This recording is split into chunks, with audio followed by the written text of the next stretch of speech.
Reddit doctors, tell us about a patient you've encountered who had such little common sense that you were surprised they'd survive this long. What is your experience, if any? My patient who crawled under his truck and leg pressed his engine back into place 2 weeks after his total hip arthroplasty came into clinic complaining of pain. Dialysis patient on fluid restriction comes in with severe volume overload. When asked how much water he drinks, he insists he's only drinking 8 ounces a day. The nurse pressed him a little more and he admitted to drinking a gallon of milk a day, exceeding his 64 ounces of fluids a day. He didn't realize milk counted as fluid. Worked in a physical rehab hospital and would witness this conversation between the doctor and a newly admitted patient. Do you know what caused your stroke? Well, the hospital told me it was because I have high blood pressure, but I don't anymore. The high blood pressure medication cured it, and so I stopped taking it. Didn't your primary care tell you that you had to keep taking your medication? Yeah, but you know how doctors are. They get kickbacks from the drug companies for keeping us on shit we don't need. Got news for you. High blood pressure caused your stroke. You're lucky you didn't die. You are now back on your medication, and if you go off it again, you will die. Here's the report of your blood pressure when you were admitted to the hospital. Damn, that is high. It was never that high before. It got that high because you stopped taking your medication. That's one of the side effects of stopping it cold turkey.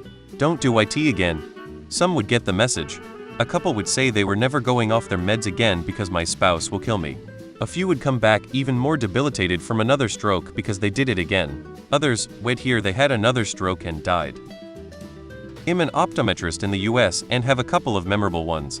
I had an argument with one patient who insisted that there were great healing benefits to using urine eye drops.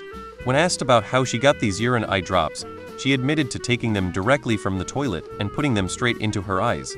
My pleas for her to consider the risk of developing bacterial keratitis fell on deaf ears, still dreading the day that one returns to clinic with an infection.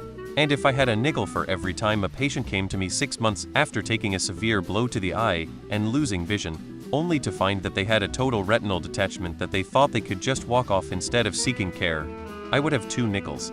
Which isn't a lot, but it's weird that it happened twice in the 3 years I've been practicing. I had a lady with heart failure who was in the hospital almost monthly with heart failure exacerbations.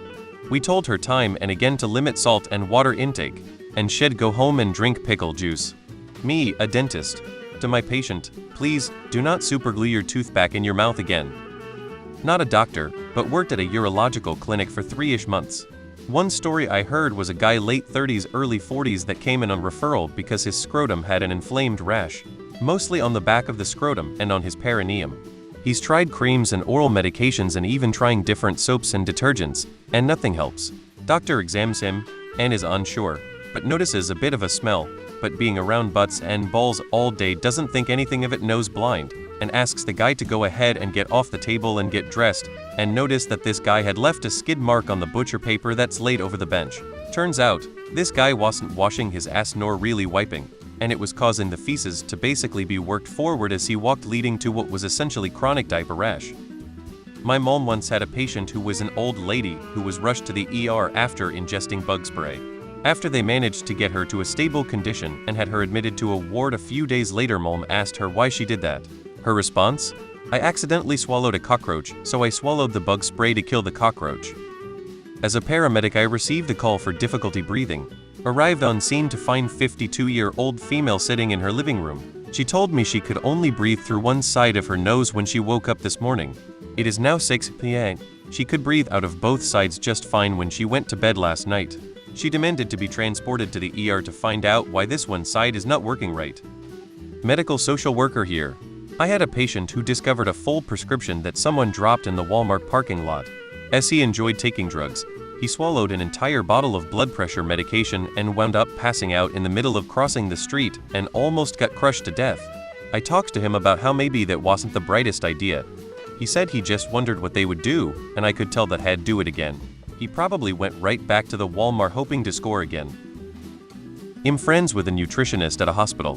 One of the stories that stuck with me was a mid-30s construction worker just collapsed one day. His coworkers called an ambulance and he rushed to the hospital, right? Well, they discover he's nutrient deficient like in everything. So my friend is called in and she's asking him about his diet. Well, I don't like eating breakfast, and I don't like eating then going back to work.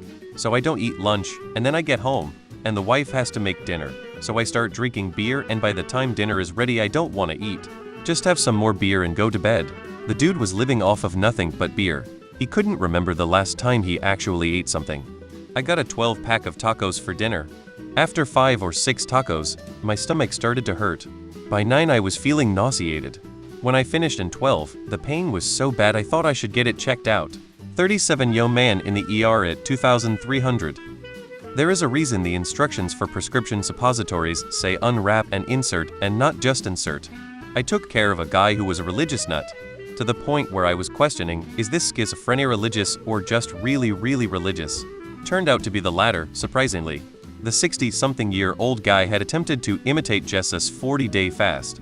I am not sure how far he had gotten, but by the time he got to the hospital he needed a feeding tube and could barely move his limbs from how weak he had gotten. I was finally able to discharge him to a physical therapy rehab at the end of his hospitalization. As I left his room for the final time, I wished him luck at rehab. He responded with, "I don't believe in luck, I only believe in the Lord's blessings." Me, right. Had a patient with recurrent infected leg ulcers. Reason, rather than clean and dress them as instructed, she was letting her dog lick them clean. Patient, so how does the baby eat the food in my tummy if it doesn't have teeth? Me, colon blinks, what do you mean? Patient, well, I'm pregnant, so I have a baby in my tummy. So when the food gets to my tummy, how does it not hurt it? Is the baby going to choke? Not kidding. I'm not a doctor, but I will never forget a conversation with my dad. We were talking about steak and how I like mine medium rare. This man, in his mid-50s, says I would prefer medium rare, but I order medium because my doctor said to not eat red meat. I then had to explain that red meat does not refer to the color of the steak. Not a doctor, but knew a guy whose diet was so terrible he got scurvy. Didn't even think that was possible these days. Not a doctor, medical assistant at an osteoortho joint practice. In Deep South. We got lots of stories. My favorite is the salt ladies. One thought you were supposed to soak in smelling salts to relieve inflammation and pain, so she'd crack one open in a bucket and soak her ankle. The other didn't realize you had to dissolve Epsom salt in water to use them, and just rubbed them on her skin like she was cleansing her chakras. When I was doing chemo there was a woman my age, late 20s, early 30s, with the same type of cancer on the same schedule as me. I saw her every 2 weeks. She never did chemo.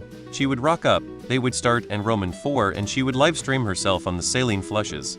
When they tried to give her the infusions, she would start a fight with the nurses saying that chemo was literal poison, and they were trying to kill her. Somehow she persuaded her oncologist that she would accept the chemo the next time, and they kept rebooking her. This went on for about 8 weeks. Eventually, she persuaded them to give her a central line. A few months later, I found her socials randomly and discovered that she had given herself an embolism by injecting chewable vitamin C tablets through it. Apparently Roman 4 vitamin C is expensive and not covered by insurance. The whole thing makes me sad as she had a young daughter and clearly wasn't well mentally. Remarkably, she is still alive, albeit with breast cancer masses throughout her lungs which she attributes to the chemo fumes from her time in the clinic.